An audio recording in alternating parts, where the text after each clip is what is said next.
artificial intelligence used to be the stuff of science fiction. The idea of a computer learning, communicating, and even thinking for themselves was totally far-fetched. Robots were either funny sidekicks like C-3PO and R2-D2, or straight up villains like the Terminator. Different versions, but always just sci-fi imagination. But now it's not exactly science fiction anymore, is it? How many of you used AI this week? Yeah. Maybe to write something, edit a project, or just make life a little bit easier. I guess most of you did by the show of your hands. And even if you didn't set out to, chances are that you still interacted with AI without even realizing it. Because over the past few years, it's been woven into almost everything. Your phones, your searches, and most of the apps that you use every single day. And a lot of time, AI can be super helpful, but it can still definitely backfire. Thankfully, it's usually something simple or minor, like when you text and say, hey, I'm on my way home, but autocorrect turns it into, hey, I'm on my waffle. Not the end of the world, but it's definitely not that helpful, right? But like it or not, AI is here to stay.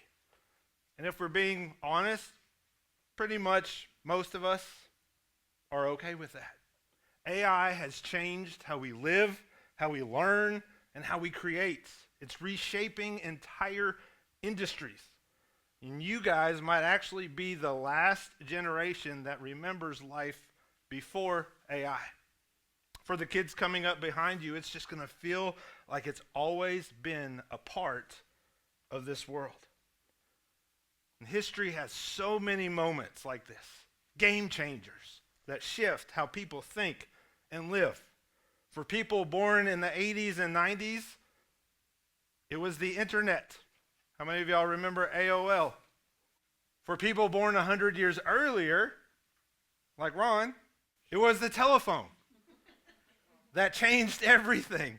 One day, it took weeks or even months to send a letter from New York City to California, and then one day, you could just call someone who lived over 1,000 miles away. Game changer. The interesting thing about these game changers is that before they happen, they're almost impossible to predict. But when they arrive in almost no time at all, we can barely imagine life without them. And as big as a telephone or the internet or even AI are, there's one game-changing moment that rises above them all. Bigger than AI, bigger than anything. That single game-changing moment happened just over 2,000 years ago in a tiny Middle Eastern town a little less than 10 miles outside of Jerusalem. And that moment is what this series, Chaotic Christmas, is all about. The moment that God became one of us. Now, I need to be super clear. I'm not talking about a rumor about God. Not a copy of God. Not an AI-generated summary of God. The fullness, the infiniteness, the completeness of God himself became a person. So why does this matter for us? Because if God actually stepped into our world, we don't have to guess what he is like anymore. You can look at Jesus. Okay, sure, we don't have a picture of Jesus hanging in our houses from the 80s and 90s anymore, but we do have accounts from people who actually knew him. People who were his friends, people who spent years of their lives following him. Of course, people had caught glimpses of God before through his power in creation, his faithfulness to his people, his miracles, and based on those experiences, many thought that they had God all figured out. But then Jesus showed up. And like we said, he didn't look anything like what they expected. But he was exactly what we needed. Now, there's a really important theological word that basically means Jesus showed up that I want you to learn. And that is incarnation. It literally means Jesus, who is fully God, took on human body and lived a human life. God became one of us. That idea is so huge that we cannot afford to get it wrong. So I want to spend a little time in the Gospel of John tonight, which was written by one of Jesus' closest followers and friends, John. Hence the name of the book, John. And in the very first chapter of the Gospel of John, we get one of the clearest descriptions of who Jesus really is. And here's what John tells us in John chapter 1, verse 1 through 5, and then we're going to jump to verse 14. John 1:1 says, "In the beginning, the Word already existed. The Word was with God, and the Word was God. He existed in the beginning with God. God created everything through him, and nothing was created except through him. The Word gave life to everything that was created, and his life brought light to everyone. The light shines in the darkness, and the darkness can never extinguish it. So the Word became human and made his home among us. He was full of unfailing love and faithfulness, and we have seen his glory, the glory of the Father's one and only Son." Did you notice how John referred to Jesus as the Word? It's because words reveal things. For example, when we speak, our words make our thoughts accessible to the people around us. And that's exactly what Jesus does. He makes God accessible. And I love that John's story, John didn't start Jesus' story at his birth. Because that's right, Jesus didn't start in a manger. John said he was there in the beginning, before galaxies spun, before history started being written, before anything was. And John didn't stop there either. He said that Jesus was both with God and was God. Plus, through him, everything was created. Your breath, your DNA, the stars you see when you look up at night in the sky, all of it was created through him. Think about this for a second. If Jesus made the air that we breathe, that means that when Jesus was a baby and he cried for the first time in Bethlehem, those tiny lungs were breathing air that Jesus himself had created. Mind-blowing, right? And then in verse 14, John drops something that almost feels impossible. The Word became human. The God who made everything became one of us. He got a body. He got hungry. He got tired. He laughed so hard his side hurt. He cried when his heart hurt. He knew betrayal. He experienced joy. The Creator became one of us. And immediately after this statement, John gave us the reason. He became one of us because he was full of unfailing love and faithfulness. I honestly can't think about any other reason God would step down from the glory of heaven and willingly become one of us, right? Because when Jesus became human, he didn't just step into the fun parts of life. It wasn't all birthday parties, campfire stories, and time with friends. He also walked through the messy, less than awesome parts of being a human. He knew what it was like to be sad, to feel hungry. And yes, he even had to deal with the awkwardness of being a teenager. His voice cracked. He probably got a pimple or two. He most likely even argued with his parents from time to time. But God is full of unfailing love and faithfulness. That's a love that doesn't fail. A love that doesn't give up. A love that shows up when you least deserve it and need it most. So what does John 1 really teach us about Jesus? Well, there are some truths here that are so important that we cannot just skip or skim past them. So I want to slow down and walk through them one at a time. Because these truths, they can change everything about how we see him, how we see ourselves, and how we live. So the first truth tonight is this: Jesus has always been God. John didn't just ease into this either. He opened with a bombshell. In the beginning was the Word, and the Word was God. Boom. That means Jesus didn't become God somewhere along the way. That means he didn't just level up in a video game like a video game character. It wasn't like he was good enough and that at some point along the way God promoted him because he earned his divine status. No, he was already God before there was even a before. So think about this. Long before Newton explained gravity or Einstein mapped out relativity, before your science teacher ever forced you to memorize the periodic table, Jesus was the one who imagined atoms into being. He authored the laws of the universe. Before the first human heartbeat, he was the one who set hearts in motion. And before anyone ever wondered, why am I here? Jesus was already the answer. So why does this matter? Why does it matter that Jesus has always been God?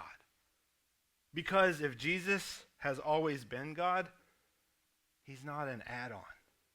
He's not just another God. He's not just one more good teacher that you can take it or leave it. He is God himself.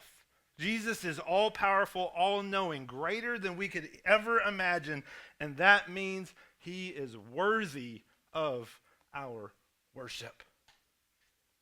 But what makes this even more incredible, this eternal, all-powerful God didn't stay distant. God chose to get close. He chose to get close to us. Which leads us to the second truth tonight, and that is this: Jesus became one of us. All right, let's look back at the first part of John chapter 1 and verse 14. So the Word became human and made his home among us. Okay, let's think about that again for a minute. The God who thought up galaxies also got acne. The one who designed the human brain knew what it was like to be mentally exhausted. The God who designed meteor showers and sunsets moved into the mess of human life. And not a highlight reel version of this life, but real complicated, painful stuff. Jesus knew what it was like to be misunderstood by his family. He knew the pain of losing friends. He knew betrayal. He knew what it meant to be exhausted, pulled in every direction, surrounded by people who wanted something from him. Have you ever felt misunderstood? Ever had friends ghost you? Ever been so drained that you just want to hide from everyone and everything? Yes, Jesus gets that because he also experienced it. But why would he do that? Why would he come down here and become one of us?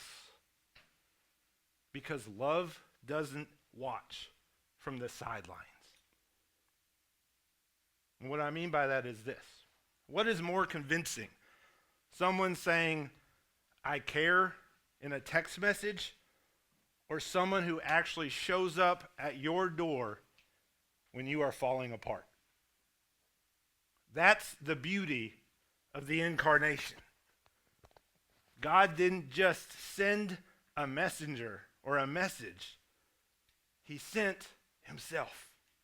And because God showed up, when you cry out in frustration or heartbreak, you're not talking to a God who says, well, I can imagine what that feels like. You're talking to the one who says, I know, I have been there. But he didn't just become one of us so that he could relate to us. He came to rescue. And that takes us to the third truth that I want us to see in our passage tonight, and that is this. Jesus brought his light into our darkness. John doesn't just tell us Jesus became human. He actually tells us why. All right, look at verse 4 again. The Word gave life to everything that was created, and his life brought light to everyone. In order to understand how big of a deal it is that Jesus brought light to everyone, think about how darkness works, okay? Darkness is, well, it's dark, all right? It's crazy, and it can be disorienting. Even if you are in a familiar place like your home, when there is no light, you're still bound to stub your toe or run into a table.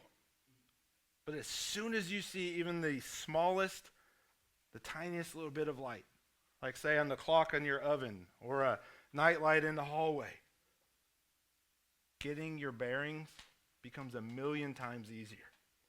Suddenly the room you're in starts to make a little bit more sense.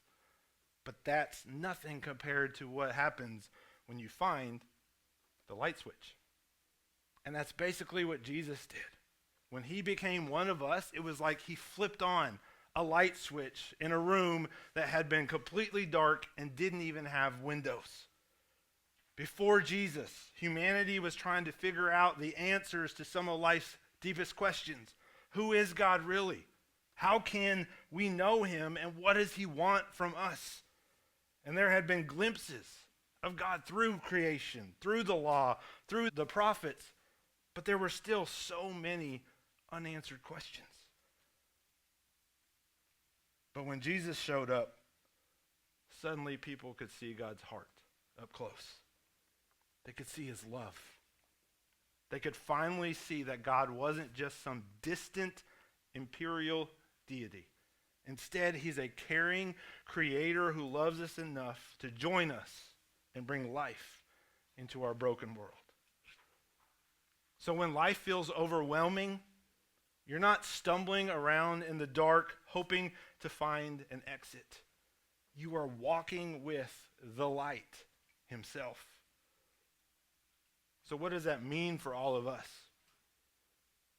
All right, how can we apply this? How do we actually live in light of these incredible truths? Well, two things and we're done tonight. Two challenges that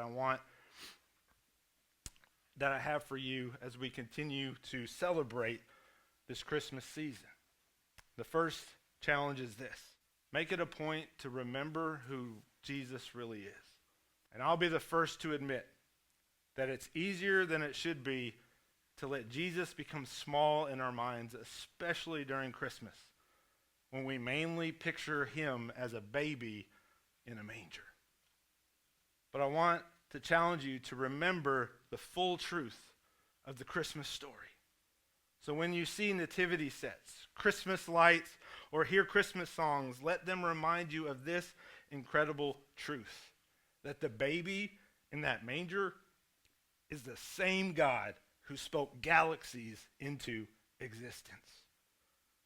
And now I know that this might sound a little bit silly, but here's what I'm planning to do as a reminder. And every time I experience something Christmas related, whether it's a decoration, a song, or even a Christmas movie that's constantly playing in our bedroom, whenever I see baby Jesus, I'm going to say to myself, that tiny baby is a big God. That tiny baby is a big God. You can join me or you can come up with your own way to remind yourself, but I don't ever want us to forget the fact that the all-powerful God of the universe chose to become one of us. The second challenge I have for you is this: share the light of Jesus with someone else. Jesus didn't just come to be the light for you. He came to be the light for everyone. And one of the best ways to understand how amazing that gift really is to share it with someone else. But here's the thing. The best way to share Jesus' light isn't always with words. Sometimes people don't want to listen to the message. But often it's shared best through how we treat others and how we serve others.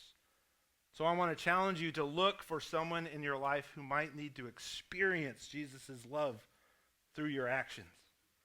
Maybe you could share Jesus' love by helping a friend with something difficult. Maybe helping out a sibling or a parent without being asked, or by just listening to someone who is struggling. Remember, when Jesus became one of us, he didn't just tell people about God's love. He showed them God's love by the way he lived, served, and cared for others. When you do the same for others, you're reflecting the same heart that caused God to step into our world in the first place.